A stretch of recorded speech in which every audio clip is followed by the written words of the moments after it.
dysfonctionnements et ensuite assumer. Mika est avec nous, qui nous appelle au 32-16. Bonjour Mika, pardon, je suis remontée comme un coucou. Bonjour. Peut-être aussi d'avoir eu une semaine de Apolline. repos. Comment ça va Mika? Qu'est-ce que vous en pensez? Vous êtes dans le Val d'Oise et vous étiez à côté du Stade de France hier soir, c'est ça, chez un ami? Oui, c'est ça. On avait un anniversaire chez un ami qui habite juste à côté du Stade de France. Mmh. Et on a vu des scènes, je crois que j'avais jamais vu ça autour d'un stade, quoi. C'est-à-dire, racontez-nous. En fait, si vous voulez, on a vu les supporters anglais arriver. Ils chantaient, ils étaient assez festifs et tout. Et au bout d'un moment, ils ont été bloqués dans une toute petite rue qui est juste à proximité du Stade de France. Et donc, ils ont été bloqués là pendant pas mal de temps. Donc, ils étaient assez festifs, ils chantaient avec d'autres supporters et tout, parce qu'il y avait tous les bars qui étaient au-dessus et choses comme ça. Ouais. Et on a senti qu'effectivement, il y avait un problème parce qu'ils bougeaient pas du tout, ils restaient là parqués et tout ça, quoi. Donc, au bout d'un moment, il y a eu un peu des mouvements de foule parce qu'ils se sont dit, voilà, ils voulaient absolument qu'est-ce qui se passe, rentrer. quoi. C'était l'heure du match et tout ça. Et là, il y a des forces de l'ordre qui sont arrivées. Donc ils ont commencé encore à chanter et tout, et d'un seul coup, je sais pas pourquoi les forces de l'ordre, ils ont sorti des espèces de grosses gazeuses et les ont gazés.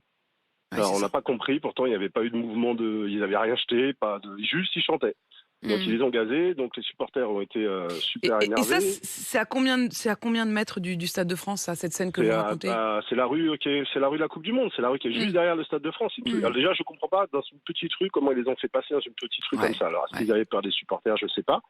Et puis ensuite, après, une fois que bon, et après ils étaient énervés, les supporters anglais étaient énervés, mais en aucun cas j'ai vu des supporters anglais, parce qu'après nous on est descendus, on a été faire le tour, et bon, il y avait pas mal de lacrymogènes et tout ça, et en aucun cas on a vu des supporters anglais forcer les barrages, essayer de grimper au Stade de France, passer, ça c'est complètement faux. Je sais pas qui a sorti ça, je sais pas pourquoi Darmanin a tweeté ça, mais c'est complètement débile, c'est pas ça qui s'est passé. Ce qui s'est passé, c'est qu'effectivement, on a vu des jeunes qui étaient là, qui n'avaient rien à voir avec les supporters anglais, qui étaient avec des casquettes, des capuches, des choses comme ça, qui couraient un peu dans tous les sens. On a vu même des supporters madrilènes qui se sont fait agresser, qui avaient des sacs qu'ils avaient achetés, sûrement des souvenirs, des choses comme ça, où c'est qu'ils ont pris des coups de pied dans les reins, de balayettes, de la part de jeunes qui ont débarqué de je ne sais où. Mais c'était le chaos total, et malheureusement... la police, ils sont intervenus, donc ils ont mis 2-3 volets à certains, mais jamais j'ai vu un CRS attraper un Anglais, le mettre au sol, le maîtriser. Et d'ailleurs,